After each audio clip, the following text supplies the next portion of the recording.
ఒక్కసారి కొమ్మూరి గోల్డ్ కి కాల్ చేయండి. తాకట్లో ఉన్న మీ బంగారాన్ని విడిపించి మార్కెట్ ప్రైస్ కి వాళ్ళు కొనుక్కుని మిగతా డబ్బులు మీకు ఇచ్చేస్తారు. హాయ్ హలో నమస్తే, నేను మీ కట్ట కార్తీక్.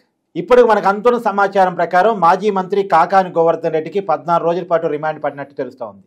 నిజానికి మొట్టమొదటిగా అరెస్ట్ అయినటువంటి మాజీ మంత్రి హోదాలో ఉన్నటువంటి వ్యక్తి కాకాని గోవర్ధన్ రెడ్డి. ఇంతకుముందు అరెస్ట్ అయిన వైసీపీ నాయకులంతా కూడా మాజీ ఎమ్మెల్యేలు. తొలిసారిగా మాజీ మంత్రి అరెస్ట్ కావటం, జైలు జీవితాన్ని గడపాల్సి రావటం నిజానికి వైసీపీకి చాలా ఇబ్బందికరమైన రాజకీయ వాతావరణమే. కాకపోతే ఈ అరెస్టు కావటానికంటే ముందు ఒక 55 రోజుల పాటు ఈ కాకాని గోవర్ధన్ రెడ్డి అజ్ఞాతంలో ఉండటం, చాలామంది చెప్పడం పరారీలో ఉన్నాడని కూడా అంటారు. ఇలా ఉండాల్సి రావటం ఇప్పుడు కొత్తగా వార్తలు వస్తున్నాయి. అతని మొబైల్లో 2 యాప్లు వాడారంట.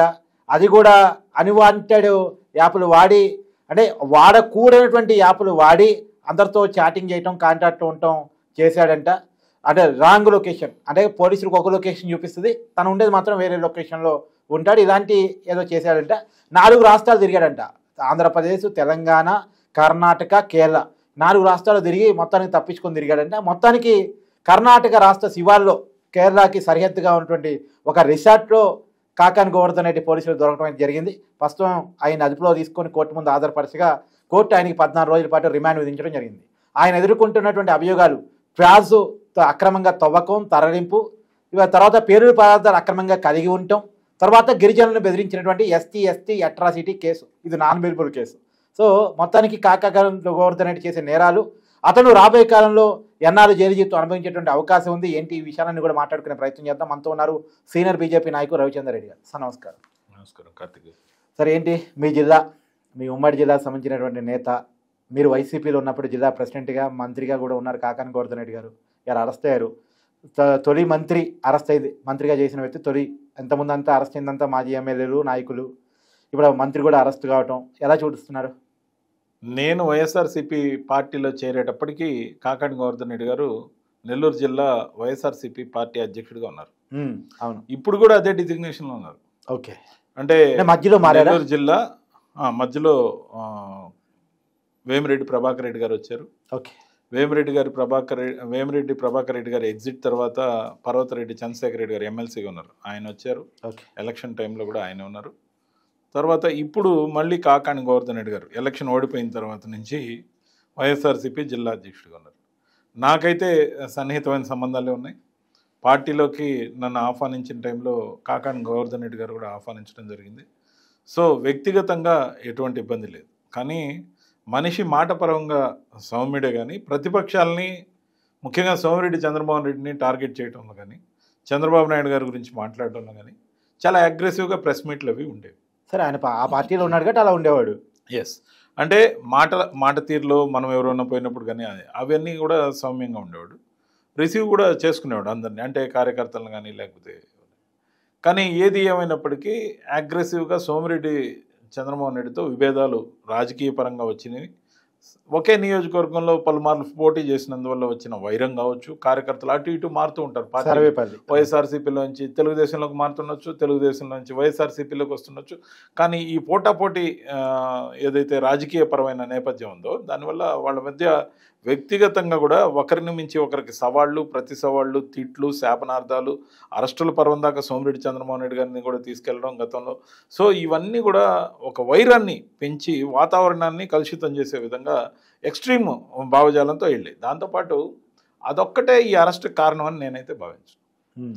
ఎవరు అవునన్నా కాదన్నా నెల్లూరు జిల్లాలో జరిగిన శాండ్ స్కామ్ కానీ, సిలికా స్కామ్ కానీ, క్వాడ్జీ స్కామ్ కానీ జరిగిన మాట వాస్తవం. కానీ వ్యక్తులు ఎవరు అనేది నేను మెన్షన్ చేయను. ఎందుకంటే విచారణ సంస్థల పని. విచారణ సంస్థలు ఎవరిని నిందితుడిగా తీసుకుని వాళ్ళ మీద సాక్ష్యాధారాలు ఏవైతే ప్రొడ్యూస్ చేసి వాళ్ళని గిల్ట్గా ప్రూవ్ చేస్తారో వాళ్ళకి ఖచ్చితంగా శిక్షలు పడాలని కోరుకుంటున్న వ్యక్తిగా రవిచంద్ర రెడ్డి ముందు ఉంటాడు. ఎందుకంటే నేను కూటమి వైపు ఉన్న భారతీయ జనతా పార్టీ నుంచి రిప్రజెంట్ చేస్తూ చంద్రబాబు నాయుడు గారు, పవన్ కళ్యాణ్ గారు, భారతీయ జనతా పార్టీ కలిసి రన్ చేస్తున్న ఈ ప్రభుత్వంలో ప్రజల సొమ్ము ప్రజలకు చేరాలి. ముఖ్యంగా దోచుకున్న సొమ్ము శిక్షలతో సరిపెట్టకూడదు, రికవరీలు కూడా ఉండాలి, గవర్నమెంట్కి తిరిగి జమ చేయాలి. అప్పుడు కానీ బుద్ధి రాదు ఎవరికైనా కానీ. అది లిక్కర్ స్కామ్ కానీ ఏ స్కామ్ అయినా కానీ. స్కామ్ చేసిన వాడు ఒక 6 నెలల్లో, 3 నెలల్లో, లేకపోతే 16 నెలల్లో, లేకపోతే 24 నెలల్లో జైళ్ళల్లో ఉంటే వచ్చిన తర్వాత ఆ సంపదను అనుభవించడానికి వాళ్ళకి అర్హత ఏముంది? వందల కోట్లు వేల కోట్లు కొల్లగొట్టిన తర్వాత, వందల ఎకరాలు వేల ఎకరాలు దోచుకున్న తర్వాత, అంటే ఇంత సంపద సృష్టించాక ఏం పర్లేదండి మీరు వెళ్ళరండి జైలుకి, మాకు ఈ సంపద మాత్రం పోకుండా మేము ఆల్రెడీ వేరే పేర్లతో ఉన్నాయి కాపాడుకుంటామని ఫ్యామిలీ మెంబర్స్ కూడా చెప్పదలుచుకున్నారా? అంటే ప్రజలకి వీళ్ళ అరెస్ట్ ముఖ్యమా, వీళ్ళ అరెస్టుతో పాటు రికవరీ కూడా ముఖ్యమా? నేనైతే ఒక రాజకీయ నాయకుడిగా ప్రజలందరికీ వినిపించేటట్టు, ఖచ్చితంగా పౌర సమాజం నిలదీసేటట్టు, జర్నలిజం మొత్తం కూడా ఈ వైపు ఫోకస్ పెట్టాల్సినట్టు కోరుకుంటూ, ఎవరైతే అవినీతి చేసి సంపాదించిన సొమ్ము ఏదైతే ఉందో, మన దేశంలో కొంచెం శిక్షలు కఠినంగా లేవు, అదే చైనా లాంటి వాటిలో ఆర్థిక నేరాలకు ఊరేస్తారు, మరణశిక్ష ఉంది. నేననేది ఖచ్చితంగా రికవరీ దాకా రావాలి. వందల ఎకరాలు వేల ఎకరాలు, వందల కోట్లు వేల కోట్లు ఎవరైతే సంపాదించారో తూతు మంత్రంగా జైలుకి పోయి కొన్నాళ్ళుండి మళ్ళా వెండెట్టా పాలిటిక్స్, ఇది మా మీద కుట్రతో పెట్టిన కేసు, ఇది నిలవదు, లేకపోతే పెద్ద పెద్ద లాయర్లను పెట్టుకుంటాం. అసలు కాకాణి గోవర్ధన్ రెడ్డి గారు చేసిన ప్రధానమైన తప్పు ఏంటంటే, అతని మీద ఆరోపణలు వచ్చి అరెస్ట్ వారెంట్ వచ్చాక హుందాగా ఆయన వచ్చి కోర్టులో సరెండర్ అవ్వడం, ఖచ్చితంగా ఎందుకు దాక్కుని తిరగాలి? దాక్కుని తిరిగిన తర్వాత ఒకసారి కేసులు అంటే ఏర్పడ్డాక రాజకీయ జీవితంలో ఉన్నప్పుడు ఎప్పుడొకప్పుడు బయట రావాలి కదా, కార్యకర్తల కోసమో లేకపోతే రాజకీయం కోసమో ఏదో ఒక రకంగా. ఇప్పుడు సుప్రీంకోర్టు దాకా అప్రోచ్ అయ్యారు, సుప్రీంకోర్టు దాకా అప్రోచ్ అయినాక అక్కడ కూడా బెయిల్ లభించినప్పుడు, ముందస్తు అరెస్ట్ కాకుండా ఉండే బెయిల్ లభించినప్పుడు అప్పుడైనా తనంత తానుగా వచ్చి సరెండర్ కావాల్సిన అవసరం ఎంతైనా ఉంది కదా. పౌర సమాజంలో ఉన్నప్పుడు, రాజకీయ జీవితంలో ఉన్నప్పుడు అరెస్ట్ దాకా వచ్చింది, ఇంకా తప్పించుకోలేమనుకున్నప్పుడు హుందాగా వచ్చి లాయర్ని తీసుకొని సరెండర్ కావడమా, లేకపోతే పోలీస్ స్టేషన్కి వచ్చి సరెండర్ కావడమా, ఏదైనా చేసి ఉండాల్సింది. ఆ విధంగా దాక్కోవాల్సిన అవసరం లేనేలేదు. లాయర్లు ఎంతోమంది ఉన్నారు, తన తరపున వాదించడానికి రేపు క్యూ కడతారు. కానీ ఖచ్చితంగా కూడా అటువంటి పరిశీలన చేయాల్సిన టైంలో కూడా పద్ధతిగా తప్పించుకోవడం అనేది పద్ధతి కాదు సార్. ఇంకోటి కూడా నేను చాలా క్లియర్గా మీరు అడిగినది చాలా వ్యాలిడ్ పాయింట్, నేను లేవనెత్త పాయింట్ మీరు ముందే చెప్పేశారు. యాక్చువల్గా ఏంటంటే ఒక ప్రజాప్రతినిధిగా పనిచేసిన వ్యక్తి 10 సార్లు ఎమ్మెల్యేగా పనిచేశాడు. ఎన్నిసార్లు చేస్తుంటారు సార్? 3 సార్లు. సరే, 10 మార్లు ఎమ్మెల్యేగా పనిచేసిన వ్యక్తి, మంత్రిగా క్యాబినెట్లో ఉన్న వ్యక్తి. ఆ వ్యక్తే చట్టానికి విరుద్ధంగా పరారీలో ఉండటం, ఫోన్ స్విచ్ ఆఫ్ పెట్టడం, వాడకూడని యాప్లు వాడుతూ కుటుంబ సభ్యులతో కావచ్చు లాయర్తో టచ్లో ఉండటం, దీన్ని ఎలా చూడాలి అసలు? ఇప్పుడు బయట దొంగ ఎవడని పరారీలో ఉన్నాడు అనుకోండి, బయట ఎవడన్నా నేరస్తుడు పరారీలో ఉన్నాడు అనుకోండి, వాడిని మనం ఏదైతే చూస్తాం. మరి ఇంత పెద్ద స్థాయి ఉన్నటువంటి వాళ్ళు, ఎమ్మెల్యేలుగా మంత్రులుగా పనిచేసినటువంటి వాళ్ళు, ఇట్లాంటి వాళ్ళు సిల్లీగా పారిపోవటం ఏంటి సార్? అసలు ఫోన్ స్విచ్ ఆఫ్ పెట్టడం సార్? పోలీసులు నోటీస్ ఇస్తే రాకపోవటం ఏంటి సార్? నిజంగా వాళ్ళ భాషలో చెప్పాలంటే అక్రమ కేసే అనుకుంది, లేదు కావాలనే పొలిటికల్ కక్ష సాధింపుగా పెడుతున్నారనుకోండి, వైసీపీ పరిభాషలో రెడ్ బుక్ ప్రకారం పెడుతున్నారనుకోండి, వచ్చి ఎదుర్కోవాలి కదా. ప్రభుత్వంలో కొంతమందిని అరెస్ట్ చేసినప్పుడు తీవ్రంగా కొట్టారు, మమ్మల్ని హింసించారు, చాలా ఇబ్బందులకు గురి చేశారు అనే ఆరోపణలు మనం చూసాం. అదే విధంగా ఖచ్చితంగా లోపలికి పోతే కొడతారేమో, లేకపోతే ఇంకేదన్నా జరిగిపోతుందేమో అని భయాందోళనకు లోనైనప్పటికీ లా ఏం చెప్తుంటే, లాయర్లు ఏం సలహా ఇస్తే దాన్ని బట్టి ఖచ్చితంగా పోవాలి. పైగా ప్రధానమైన లోపం ఎక్కడుందంటే, కాకాణి గోవర్ధన్ రెడ్డి గారికి సంపూర్ణమైన అపనమ్మకం పార్టీ మీద ఉన్నట్టు కనపడింది. ఓకే, ఎలా కనపడింది అంటే, చంద్రబాబు నాయుడు గారి హయాంలో ఎవరు వ్యక్తి అరెస్ట్ అయినా రాత్రికి రాత్రి డీజీపీకి సంబంధించి కానీ ప్రధానమైన అధికారులకు సంబంధించి కానీ హెచ్చరిస్తూ ప్రెస్ మీట్లు పెట్టడం, నిలదీయటం, సాక్షాత్ చంద్రబాబు నాయుడు గారి స్పందించడం, వాళ్ళ ఇళ్ళకి వెళ్ళి పరామర్శ చేయటం, జైలుకి కాదు వాళ్ళ ఇళ్ళకే వెళ్ళి పరామర్శ చేయడం, ఆ కుటుంబానికి ధైర్యం చెప్పడం, ఒక డెలిగేషన్గా వెళ్ళడం, ఒక్కడిగా కాదు, కొంతమంది శాసనసభ్యులు, కొంతమంది మాజీ మంత్రులు, కొంతమంది పార్టీ సీనియర్ నాయకులతో వెళ్ళడం, ఆర్థికంగా వెన్నుదన్నుగా ఉండడం, పార్టీయే స్వయంగా ఎన్ని లక్షల రూపాయలైనా అవసరాన్ని బట్టి కోట్ల రూపాయలైనా ఖర్చు పెట్టడం, లంచ్ మోషన్ పిటిషన్ వేయటం, లేకపోతే మిడ్ నైట్ మోషన్ పిటిషన్ వేయటం, సెలవు రోజుల్లో కోర్టు తలుపు తట్టడం, అన్నీ చేసి వాళ్ళ కార్యకర్తలను కానీ ఆ పార్టీని కాపాడుకున్న వాళ్ళని కానీ కాపాడుకోవడంలో తెలుగుదేశం పార్టీ టాప్ ప్రయారిటీ ఇచ్చింది. చంద్రబాబు నాయుడు గారు డబ్బు కోసం వెనకాడలేదు. కానీ in comparison to that YSRCP వాళ్ళని ఎవరు అరెస్ట్ చేసినా, ఎవరిని అరెస్ట్ చేసినా ఒక్క రూపాయి కూడా, బహుశా అంటే 1.5 రూపాయి అంటే మరీ తక్కువ అనుకోండి, అవి ఏమన్నా పెడితే 2 రూపాయలు 4 రూపాయలు ఖర్చు పెట్టి ఉండొచ్చు, కానీ ఎవరిని బయటకి ఇన్ టైంలో తీసుకొచ్చిన ఒక్క కేసు లేదు. అంటే ఒక్క కేసు. నేననేది ఏంటంటే ఈ విధమైన కావాలని తాత్సారం చేస్తూ వీలైనంత ఎక్కువ కాలం అరెస్ట్ అయిన వాళ్ళని జైళ్లలో ఉండే విధంగా పిన్నెల రామకృష్ణారెడ్డి గారు ఎప్పటికి వచ్చారు బయట? వంశీ గారు లోపల ఉన్నారు, కాపాడుకునే ప్రయత్నం ఏం జరుగుతూ ఉంది? ఆయనకు ఆరోగ్యం కూడా బాగున్నట్టు లేదు. సరే పోలీసు ట్రీట్మెంట్ తర్వాత ఏదైతే దానికి సంబంధించిన ఆరోగ్యం రీత్యా జాగ్రత్తలు తీసుకోవాలి, ఈ ప్రభుత్వం సంపూర్ణంగా తీసుకుంటుంది, అతన్ని ప్రాణాలకు అపాయం లేకుండా కాపాడుతుంది. ఎందుకంటే అంత కక్షపూరితంగా ఈ ప్రభుత్వం లేదు. కావచ్చు అతని మీద రకరకాల కేసులు వస్తే అవి బనాయించారని అనుకోవచ్చు, సహజంగా అనుకునే అవకాశం ఉంది. కానీ ఎవరైనా కూడా ఆ రోజు నోరు పారేసుకునే విధంగా మాట్లాడిన దాన్ని ఎంకరేజ్ చేసింది ఎవరు? దాంతోపాటు వైఎస్ఆర్సీపీ పార్టీ తరఫున ఎవరు అరెస్ట్ అయినా పార్టీ కాపాడదని తీర్మానించుకున్నట్టుంది. కాబట్టి అరెస్ట్ వారెంట్ వస్తున్న వాళ్ళందరూ పారిపోతున్నారు, దాక్కుంటున్నారు, ఆఖరికి తప్పదనుకున్నా వీలైనంత ఎక్కువ కాలయాపన చేసుకుంటున్నారు. తమ వ్యవస్థని తాము ఏదో ఒక రకంగా రెడీ చేసుకునేదాకా పోలీసులకు దొరకకుండా తప్పించుకో తిరుగుతున్నారు. ఎందుకంటే మాట్లాడుకొని అంతే, లేకపోతే చేసిందేమో ఆ రోజు ఏ పెద్ద తలకాయలో చెప్పిన మాటలు విని చేశారు, దొరికిపోతే ఏమో పనిష్మెంట్ వీళ్ళకి. నాకు తెలిసినంత వరకు వైఎస్ఆర్సీపీలో వీళ్ళకి ఏదన్నా జరిగితే దాన్ని కూడా సింపతి యాంగిల్లో పార్టీకి వాడుకుందాం అనుకుంటున్నారేమో, నాకైతే అర్థం కావడం. అంటే పాయింట్ వాడారు కాబట్టి పేరుని చాలా కీలకమైన వ్యాఖ్యలు మీరు అన్నట్టు. వల్లభనేని వంశీకి మరణం అనేటువంటి మాట ఆయన వాడారు, నేను వాడట్లేదు. ఏదో వంగవీటి రంగా గారి పోల్చి మరీ చెప్పారు. ఎలా చూడాలి అసలు అంటే మీరు అన్నది కరెక్టేనా? అంటే వల్లభనేని వంశీకి ఏదైనా ప్రాణహాని తలపెట్టి దాని సానుభూతి కోసం వాడుకునే ప్రయత్నం ఏమైనా జరిగే అవకాశం ఉందా? ఇలా నేను చెప్తుంది కదా సార్, జనసేనకు సంబంధించిన కీలకమైన నేత, రాష్ట్ర మంత్రిగా ఉన్నారు కందులు దుర్గేష్ గారు, ఆయనకు వచ్చిన అనుమానాన్ని మీ ముందు పెడుతున్నాను నేను.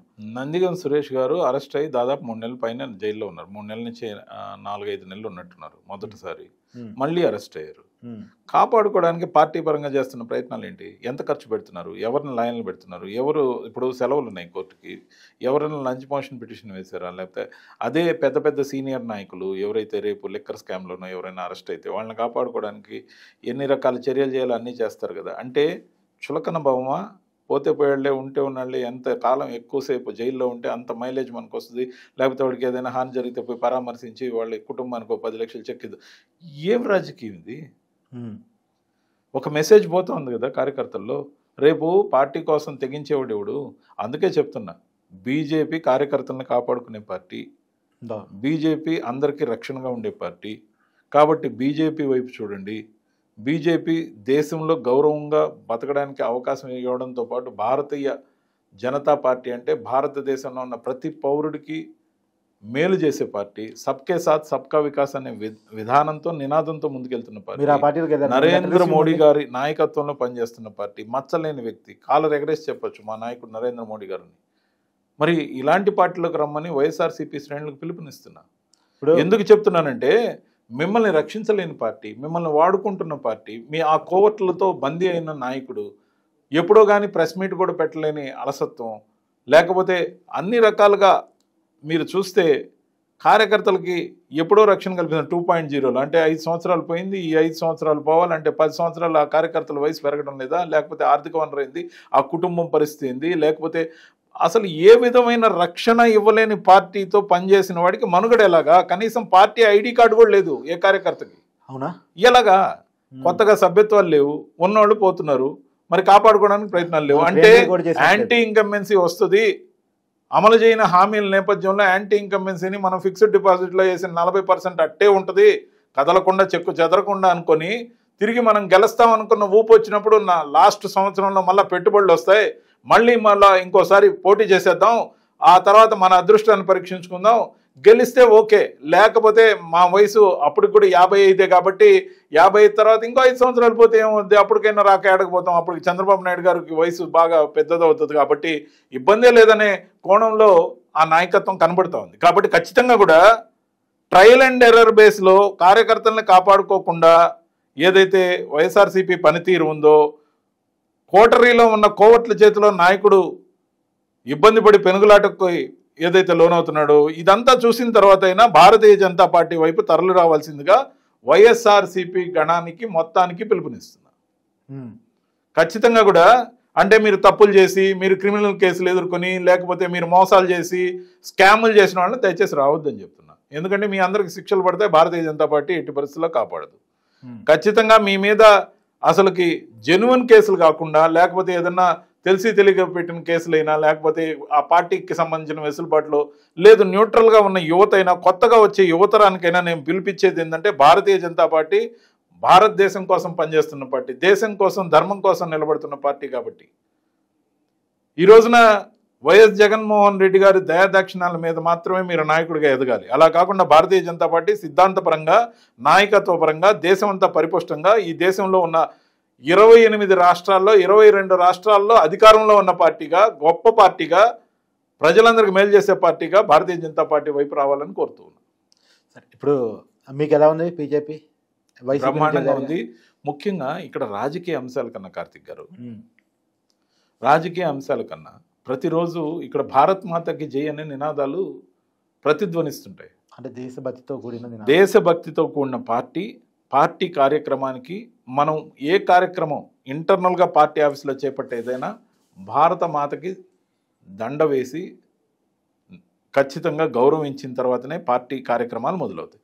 వందే మాత్రం పాడటంతో మొదలవుతుంది, జనగణమనతో పూర్తవుతుంది. ప్రతి ఉపన్యాసానికి చివరి 3 సార్లు భారత్ మాతాకి జై అంటే గూస్ బంప్స్ వస్తాయి. దేశానికి సంబంధించి పేట్రియాటిజం ఫస్ట్, దాని తర్వాతే పార్టీలో మన సభ్యత్వం అనే అనిపిస్తూ ఉంది. ఎందుకంటే ముఖ్యంగా పార్టీ నినాదం కానీ విధానం కానీ ప్రతి రూమ్లో కూడా గోడల మీద మాకు ఫ్లెక్సీలు లేకపోతే ఇవన్నీ ఉన్నాయి, వాల్ సైన్ బోర్డులు. Country first, party next, self last. మీ ఎదుగుదల పార్టీలో, మీ పదవులు పార్టీలో, లేకపోతే మీకు రావాలనుకున్న ప్రభుత్వం ఏర్పడితే వచ్చే పదవుల గురించి లాస్ట్లో ఆలోచిద్దాం. ఫస్ట్ దేశం కోసం పనిచేద్దాం, తర్వాత పార్టీ కోసం పనిచేద్దాం, మీ గురించి మీ పదవుల గురించి లాస్ట్లో ఆలోచిద్దాం. ఇది ఈ విధానం, ఈ నినాదంతో పోతా ఉంది పార్టీ. సరే, ఇప్పుడు నాకు చెప్పండి, మీరు మన సబ్జెక్ట్కి వెళ్తే ఫస్ట్ ఉమ్మడి జిల్లాకు సంబంధించినటువంటి వ్యక్తి, ఆ జిల్లాలో కీలకమైనటువంటి రాజకీయ నేపథ్యం మీకు కానీ మీ కుటుంబానికి కానీ ఉంది. ఇవాళ కాకాని గోవర్ధన్ రెడ్డి అరెస్ట్ అయితే ఆ జిల్లాకు సంబంధించిన సీనియర్ లీడరు అక్కడ పెద్ద ఎత్తున కనీసం సానుభూతి రాకపోవటానికి కానీ, ఆందోళన కార్యక్రమాలు, నిరసన కార్యక్రమాలు కూడా జరగకపోవటానికి కానీ మీరు ఫైండ్ అవుట్ చేసిన కారణాలు ఇప్పుడు, ఎందుకంటే ఇది ఫస్ట్ టైం కాదు. ఇప్పుడు గన్నవరంలో వల్లభనేని వంశీ మాసిరెడ్డి వరుసగా గెలిచిన వ్యక్తి, అలాంటి వ్యక్తి అరెస్ట్ అయినా గన్నవరం కనీసం 10 మంది అయ్యో పాపం అరెస్ట్ అయ్యాడన్న పరిస్థితి లేదు.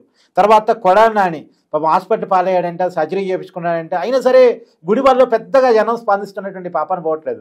ఇంకెప్పుడు అరెస్ట్ అనేటువంటి పరిస్థితి. ఎందుకు ఇంత మాస్ లీడర్స్ అనుకున్న వాళ్ళు అరెస్ట్ అవుతుంటే, ఎమ్మెల్యేలు మంత్రులుగా పనిచేసినటువంటి వాళ్ళు హాస్పిటల్ పాలవుతున్నా, జైలు పాలవుతున్నా, ఇవాళ వల్లభనేని వంశీ హాస్పిటల్ అడ్మిట్ అయ్యాడు, అయినా సరే సానుభూతి రాకపోవడానికి వాళ్ళు చేసుకున్న మైనస్ ఏంటి అంటే ఏం చెప్తారు? ఖచ్చితంగా ఏ నాయకుడైనా మాస్ లీడర్లని మీరు అన్నారు. మాస్ అంటే బాగా అట్టడుగు స్థాయి నుంచి వచ్చిన పేద ప్రజలకి బాగా మేలు చేసిన నాయకుడు అయి ఉండాలి. ఓకే, ఆ మేలు ఏ విధంగా ఉండాలంటే వాళ్ళ కుటుంబానికి అవసరంకి ఆపదకి ఆదుకున్న నాయకుడు అయి ఉండాలి. ఇప్పుడు ఆ విధంగా ఆదుకుని ఉంటే వాళ్ళు తెగించి రోడ్ల మీదకి వస్తారు. అలా కాకుండా ఎవ్రీథింగ్ పొలిటికల్గా, లేకపోతే మనీ పరంగా, లేకపోతే స్కాముల పరంగా మంచి పేరు లేకపోవడం, ఆ పబ్లిక్ చుట్టూతో ఉండేవాళ్ళు అన్నీ గమనిస్తుంటారు. చాలా తెలివైన వాళ్ళు పబ్లిక్ ఏదైతే గమనిస్తుంటారో వాళ్ళు ఖచ్చితంగా ఒక నిర్ధారణకు వస్తారు. బాగా కొట్టేస్తున్నాడు మా అన్న ఎమ్మెల్యేగా, మా మంత్రి గారు దుమ్మరేగా తింటున్నాడు, 100 కోట్లు 1000 ఎకరాలు సంపాదిస్తున్నాడు అని జనానికి అందరికి తెలిసిపోతుంది. మన అందరికి సాక్ష్యాధారాలు ఉండకపోవచ్చు. కాకపోతే ఎప్పుడైతే ఈ అవినీతికి సంబంధించిన కేసులు అరెస్ట్ అవుతారో ఒక్క పైసా కూడా సింపతి రాదు. అది ఎవరు అరెస్ట్ అయినా రాదు. ఓకే, వేరే విషయాల్లో వెండెట్టా పాలిటిక్స్ అంటే కుదరతదేమో, కానీ అవినీతికి సంబంధించి జనాలకు తెలిసిన దాన్ని అబ్బా ఇప్పటికైనా పట్టుకున్నారు, కనీసం ఖచ్చితంగా శిక్షలు పడాలి. మన ప్రభుత్వానికి సంబంధించిన డబ్బు, ప్రజలకు సంబంధించిన డబ్బు రికవరీ కూడా చేయాలని ప్రజలు అనుకుంటుంటే నేను చెప్తున్నా, అవి రికవరీ కూడా పెట్టాలని ప్రజల తరపున చెప్తున్నా. ఓకే, నాకు మీకేమి ఇవ్వరు. కాబట్టి నేను అనేది ఏంటంటే వాళ్ళు తిన్న 100 ఎకరాలు 1000 ఎకరాలు దోచుకున్న ప్రకృతి వనరులు ఏదైతే ఉన్నాయో, శాండ్ కానీ, లేకపోతే సిలికా కానీ, లేకపోతే అటవీ భూములు కానీ, లేకపోతే ఈ క్వాడ్జ్ కానీ, మద్యం స్కామ్ కానీ, ఏ స్కామ్లో కూడా కొట్టేసిన డబ్బులన్నీ రికవరీ అయ్యేదాకా వాళ్ళకి పనిష్మెంట్. మీకు చిన్న అంశం చెప్పాలి.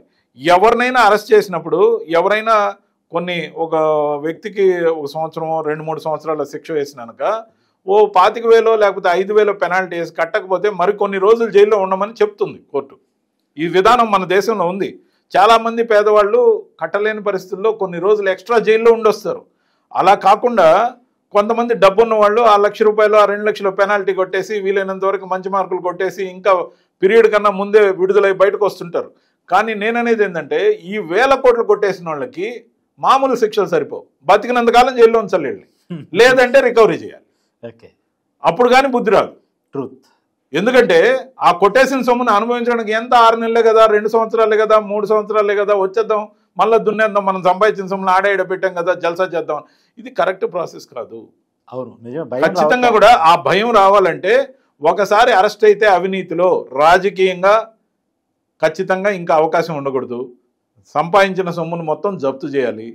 ఆ విధంగా ఉన్నప్పుడే భయం అనేది ఏర్పడుతుంది. అంటే చట్టాల్లో మార్పు రావాలి, మార్పు రావాలి. ఇప్పుడు చిన్న ఎగ్జాంపుల్ చెప్తా దీనికి రెఫరెన్స్. సజ్జల రామకృష్ణారెడ్డి గారు ఈ మధ్య అటవీ భూములు కొట్టేశారని కడపకు సంబంధించి, కడప జిల్లాకు సంబంధించి సీకే దిన్నెలో అటవీ భూముల్ని 65.72 ఎకరాలని ప్రభుత్వం సర్వే చేయించిన తర్వాత స్వాధీనం చేసుకోవడం జరిగింది. అవును, అంటే తప్పు జరిగిందని నిర్ధారించుకున్న తర్వాత వాటిని స్వాధీనం చేసుకున్న మాట వాస్తవం కదా. అవును. మరి స్వాధీనం చేసుకున్నప్పుడు ఇచ్చినమ్మ వాయినం తీసుకున్నమ్మ వాయినం అని అట్ట వదిలేయటం మేము మా ప్రభుత్వాన్ని కూడా ఖచ్చితంగా అడుగుతున్నా. అలా కాకుండా అటవీ భూముల్ని కొట్టేసి ఇన్ని రోజుల అనుభవంలో పెట్టుకున్నందుకు అక్కడ తన కబ్జాలో ఉంచుకున్న ఆ ల్యాండ్ అటవీ భూమిదని తెలిసి ప్రభుత్వ ప్రధాన సలహాదారుగా ఉన్నప్పటికీ ఏదైతే కబ్జా చేశారో ధైర్యంగా ఎప్పటికీ మన ప్రభుత్వమే ఉంటుందని, మరి దానికి లీగల్గా పనిష్మెంట్ ఉండాలి. ఆ కోణంలో విచారణ జరిగి శిక్ష పడాలి. శిక్షకి అదైనా అర్హుడు. ఖచ్చితంగా అర్హత ఉన్న ఆ కేసులో తప్పు జరిగిందని తీర్మానించుకున్నానికి వెనక్కి తీసుకున్న ఎకరాలకి సరిపెట్టుకుంటే ఎలా కుదురుద్ది? అంటే మీరు ఆక్రమించుకున్నారు, మేము వెనక్కి తీసుకున్నాం, ఇది ఎక్కడ మెసేజ్ ఇది? సో ఇది కరెక్ట్ కాదు. ఖచ్చితంగా ఆ కోణంలో చంద్రబాబు నాయుడు గారు సరైన రీతిలో టైం తీసుకున్నా చర్యలు తీసుకుంటారని నేనైతే నమ్ముతున్నా. సజ్జల అరెస్ట్ కావాలంటారు? కాదు, చట్టపరంగా అరెస్ట్ కావాలన్నా లేకపోతే ఇంకేదైనా పెనాల్టీలు పడాలన్నా దానికి శిక్ష ఏం రాసిందో నాకు తెలియదు. కానీ పక్కనోడు రేపు ఆక్రమించుకున్నాక 3 సంవత్సరాలు పంట కాదండి, 3 సంవత్సరాలు పంట వేసుకుంటారు, 6 సంవత్సరాలకి మీరు రికవరీకి చేసుకుంటారు. అంటే రికవరీ చేసుకున్నానికి ఇచ్చినమో ఆయన తీసుకున్నామో ఆయన సరిపోయిందా? అంటే ఈ 6 సంవత్సరాలు హైవేస్ ఎవరిది? ఈ 6 సంవత్సరాలు అనుభవిస్తే బ్రహ్మాండమా? అంటే దాని మీద లీజులు ఇచ్చి సంపాదిస్తే బ్రహ్మాండమా? వాటికేం రికవరీలు ఉండవా? ఖచ్చితంగా ఉండాలని కోరుకుంటున్నాం. థ్యాంక్స్.